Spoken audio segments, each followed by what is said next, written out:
Good evening, students. Myself, R. Balakrishna. I working as a guest lecturer in commerce in PVKN Government Degree College, Chittoor. So now we discuss about the project management. So before we are going to discuss about the project management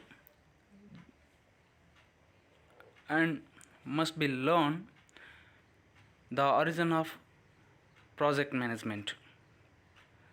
So first of all, what is a project? So project means the project has been derived from the Latin words. So మనకి ఇక్కడ project అనే word ఎక్కడి నుంచి పుట్టిందంటే Latin నుంచి మనకు పుట్టింది. So we extract the pro and jacere. So we can segregate two words. So that means one is pro and another one is jaser. So pro means forward and jaser means to through forward. So when the word initially adapted, it referred to a plan of something. So actually project is nothing but to plan of do something. So మనం ఇక్కడ project అనేది దేని అంటామంటే as original real meaning వచ్చి to A plan of something. So before we can do, so first of all we construct the plan.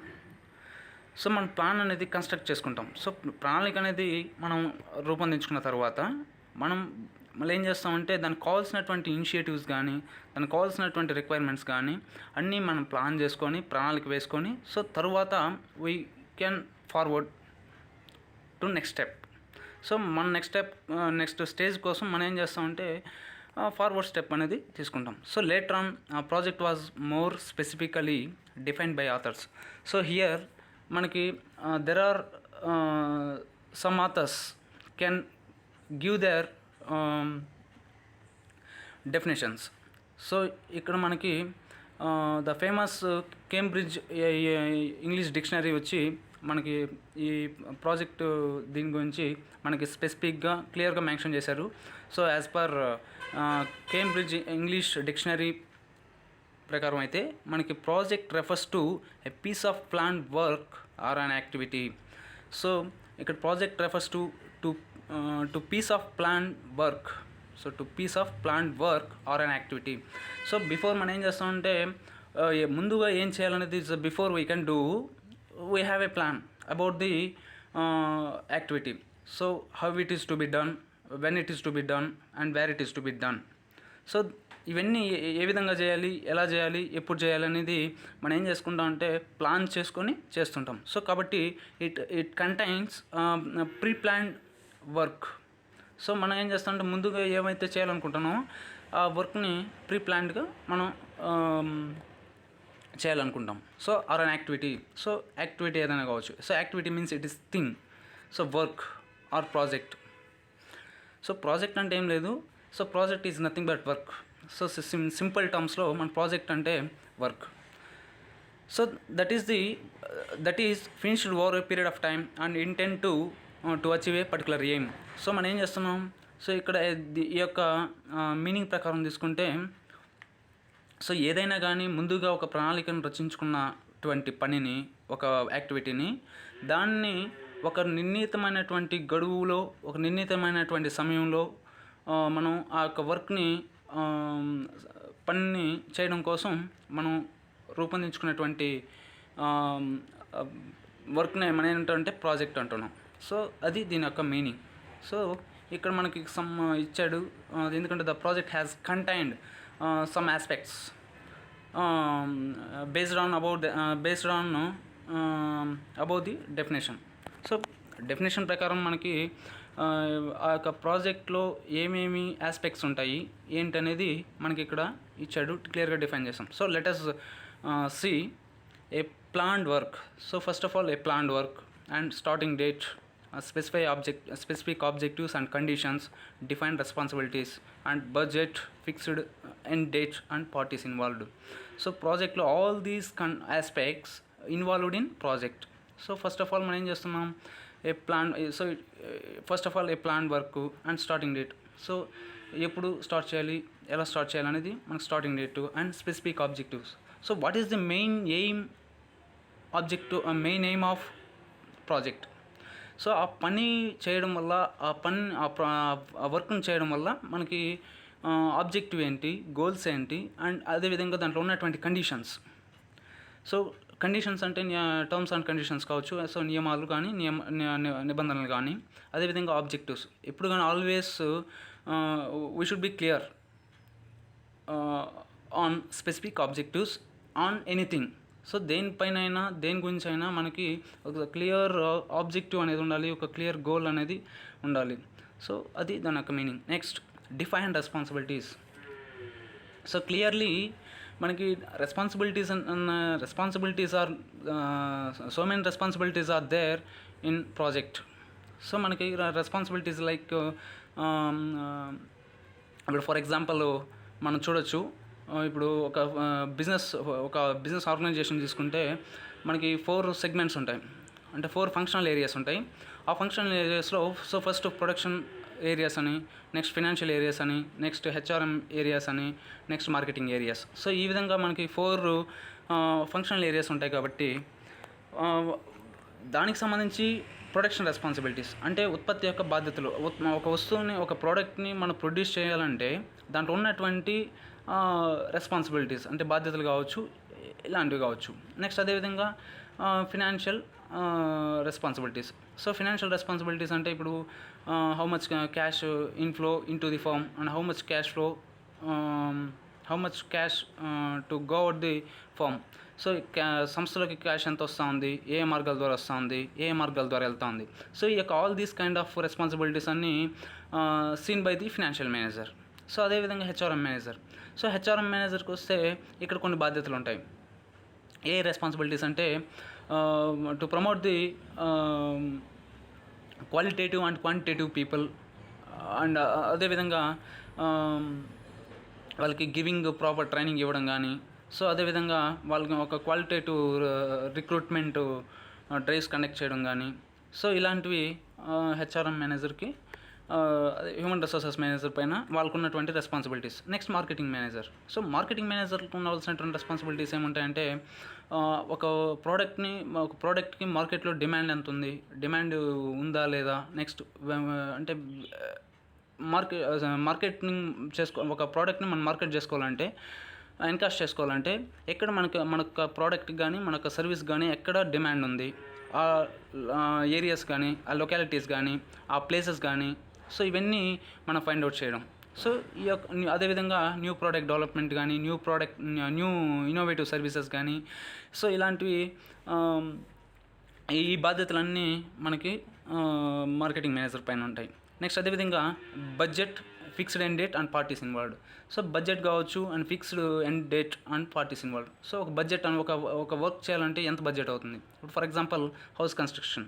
So house construction చేయడానికి from the foundation stage నుంచి up to finishing stage వరకు so మనకి ఎంత budget అవుతుంది, so దానికి cost ఎంత man power అవుతుంది, ఎంత టెక్నికల్ రిసోర్సెస్ ఏంటి, ఇవన్నీ ఈచ్ అండ్ ఎవ్రీథింగ్ అనేది will be calculated. So and అదేవిధంగా ఫిక్స్డ్ ఎండ్ డేట్. సో ఎప్పుడు స్టార్ట్ చేయాలి, when we start and when we complete. So ఎప్పుడు స్టార్ట్ చేయాలి, ఎప్పుడు కంప్లీట్ చేయాలి అనేది ఒక ఫిక్స్డ్ డేట్ అనేది మనం డిఫైన్ చేసుకోవాలి. నెక్స్ట్ అదేవిధంగా పార్టీస్ ఇన్వాల్వ్డ్. సో పార్టీస్ అనేవాళ్ళు ఇప్పుడు ఫర్ ఎగ్జాంపుల్ బిల్డింగ్ తీసుకోండి. బిల్డింగ్ కన్స్ట్రక్షన్ చేసేటప్పుడు మనం ఏం చేస్తామంటే కాంట్రాక్టర్కి హ్యాండ్ ఓవర్ చేస్తాం. సో కాంట్రాక్టరు, అదేవిధంగా కస్టమర్. సో ఈ విధంగా మనకి different parties are there involved in project management. So this is the meaning of project. Next, characteristics of project management. So first of all, characteristics లో మనకు మెయిన్గా fixed set of objectives. ఎప్పుడు కానీ we will be clear to fix a set and specific objectives before the work. So మనం ఒక work చేసే ముందు మనకి క్లియర్గా లక్ష్యాలు అనేది పెట్టుకోవాలి, అదేవిధంగా ఆబ్జెక్టివ్స్ అనేది కూడా పెట్టుకోవాలి. So first we have to seen the projects starts when the project starts when the objective is finalized. So the project comes to an end as soon as the objectives are attained. So ఎప్పుడైతే మనకి projects అనేటివి వస్తుంటాయి, అదే projects అనేది ఒకసారి start చేస్తాం. So start అయినాక with in the bounded time, so with in the time లోపల వీ అటైన్. సో మనం ఇప్పుడు ఫర్ ఎగ్జాంపుల్ ఒక బిల్డింగ్ తీసుకోండి, ఒక 1 year లోపల కన్స్ట్రక్షన్ చేయాలనుకుంటే ఫస్ట్ ఒక డే ఈరోజు 20th అనుకోండి. సో 20th డేట్ నుంచి 20/7/2020 నుంచి అదేవిధంగా same date, so 27/2021, so 1 year అవుతుంది. సో ఆ 1 year లోపల మనం ఈరోజు స్టార్ట్ చేస్తాం, 20th స్టార్ట్ చేస్తాం, ఆ నెక్స్ట్ ఇయర్కి 20th 21కి మనం కంప్లీట్ చేస్తాం. సో ఆ విధంగా మనకి క్లియర్ ఆబ్జెక్టివ్స్ అనేది పెట్టుకోవాలి. అదేవిధంగా క్వాలిటేటివ్ ఉండాలి, ఎఫెక్టివ్గా ఉండాలి. సో అప్పుడే then we reach the correct objectives. So before we can do any work and to set up a fixed set of objectives. So that is main important. So next, tenure. So tenure means time. So project is never a continuous activity. So project అనేది ఎప్పుడు కానీ నిరంతరమైనటువంటి పని అయితే కాదు. So project is a never continuous activity. So it is not a continuous. So it has to come to an end. So its life span is fixed. So ఏమంటున్నాడు, it has to come to an end. So వస్తూ ఉంటాయి, పోతూ ఉంటాయి. So but the life of span is fixed. అంటే ఏ పని చేసినా కానీ అది మనకి ఆ యొక్క స్పాన్ మీన్స్ టైం. సో ఆ యొక్క జీవితకాలం అనేది ఫిక్స్డ్గా ఉండిపోతుంది. సో అది ఇక tenure. Next, team work. So it needs a team to accomplish various activities. So team work, without team work there is no we can do. So team work లేకపోతే ఎవరు ఏ యాక్టివిటీస్ని fill చేయలేరు. ఏ ఒక ఆర్గనైజేషన్ కానీ ఒక activities కానీ ఎవరు కానీ run కూడా చేయలేరు. So it needs a team to accomplish various activities. So team work అయితే ఉన్నప్పుడే దట్ ఈజ్ పాసిబుల్. సో ఇప్పుడు ఒక ప్రొడక్షన్ డిపార్ట్మెంట్ కానీ, ఒక ఫినాన్షియల్ డిపార్ట్మెంట్ కానీ, ఒక మార్కెటింగ్ డిపార్ట్మెంట్ కానీ, ఒక హ్యూమన్ రిసోర్సెస్ డిపార్ట్మెంట్ కానీ, ఎక్కడ తీసుకున్నా కానీ, ఏ ఆర్గనైజేషన్ తీసుకున్నా కానీ టీం వర్క్ అనేది మనం ఫామ్ చేసుకోవాలి. సో టీం వర్క్ ఉంటే మనం ఏం చేస్తాం, we allot the different roles and duties into relevant concerned teams. So మనం ఏం చేస్తామంటే ఒక డ్యూటీస్ కానీ రెస్పాన్సిబిలిటీస్ కానీ ఒక్కొక్క టీంకి ఎవరైతే సూటబుల్గా ఉంటారో ఆ యొక్క టీంకి మనం అలాట్ చేసేస్తుంటాం. సో ఆ విధంగా అలాట్ చేసినప్పుడు మనకి ఏమవుతుందంటే వర్క్ డివైడ్ అవ్వడం వల్ల, దాన్ని ఏమంటారంటే డివిజన్ ఆఫ్ వర్క్ అంటారు. ఆ వర్క్ డివైడ్ అవ్వడం వల్ల మనకి వర్క్ అనేది చాలా స్పీడ్గా ఉంటుంది, గ్రోత్గా ఉంటుంది, చాలా కంప్లీట్ అవ్వడానికి విత్ ఇన్ ది అనుకున్నటువంటి ఎక్స్పెక్టెడ్ టైంలో కంప్లీట్ అవ్వడానికి చాలా ఎఫిషియెంట్గా ఉంటుంది. సో అది కొన్ని. Next, unique. So unique means one. So unique అంటే ఒకటి. So project is always single, not double or triple. So all projects are unique in themselves. no two projects are exactly similar. So మనకి ఇక్కడ projects అనేది, works అనేది, activities అనేది ఎప్పుడు ఒకలానే ఒకటే ఉంటుంది. And no two projects are exactly similar. So ఇక్కడ 1:1. సో ఒక ప్రాజెక్ట్ నుంచి ఇంకో ప్రాజెక్ట్కి మనకి ఆ సిమిలారిటీస్, ఆ డిఫరెన్సెస్, ఆ వేరియన్సెస్ అనేటివి మనకి తెలుస్తూ ఉంటాయి. సో కాబట్టి the project is always unique, be unique. Next, life cycle.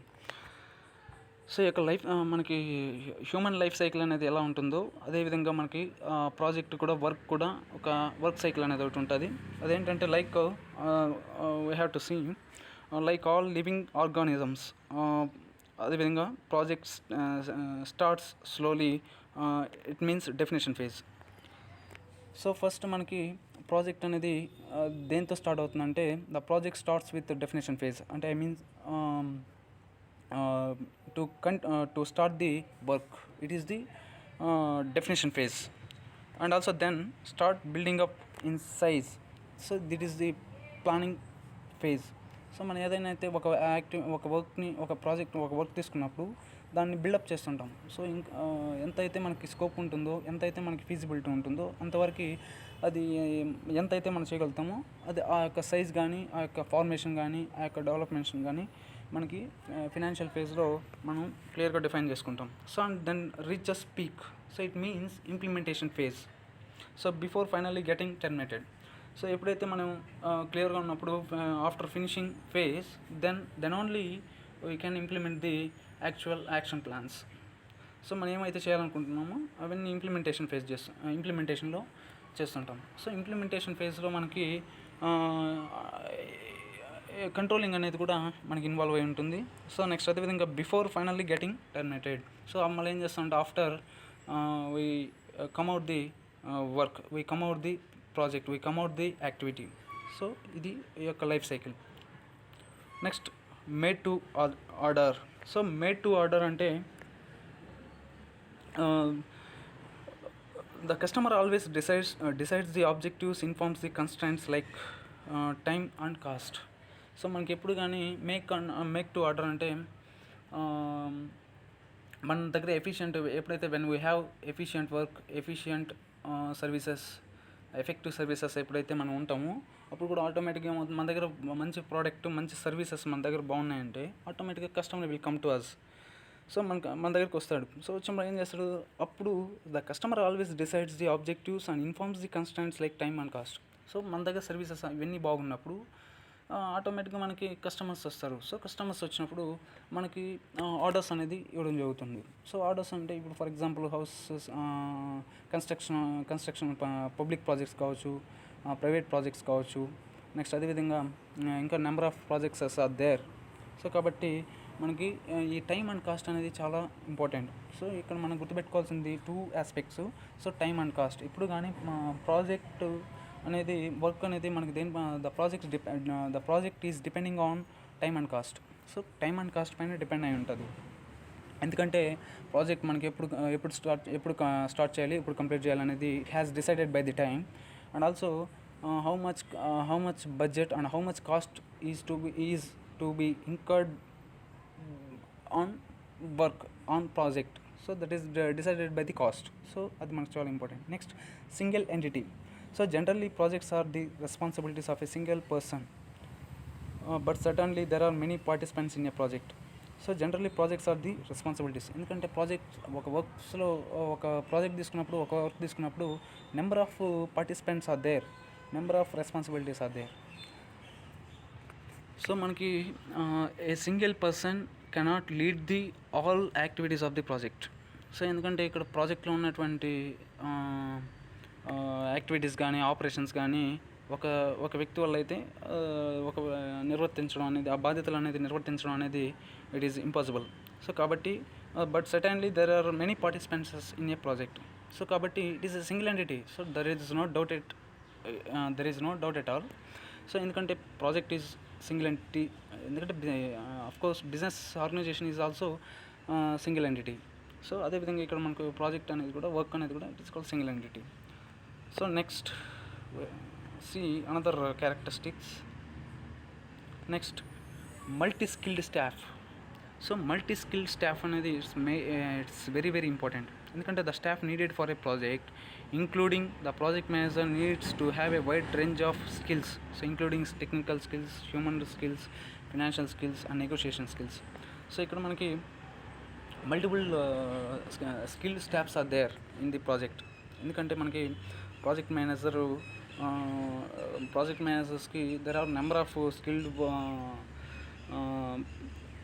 Resources కావాల్సింది. కాబట్టి ఏమంటే ఇక్కడ first of all technical skills. So technical skills అంటే టెక్నాలజికల్ అంటే లైక్ కంప్యూటర్స్ కానీ, మిషనరీస్ కానీ or and so on. Next human skills అంటే ఇంకా మనం మ్యాన్ పవర్స్. సో దీంట్లో హ్యూమన్ స్కిల్స్లో మనకి ఎఫిషియెంట్ ఉంటారు అండ్ అదేవిధంగా ఇన్ఎఫిషియన్సీ ఉంటారు.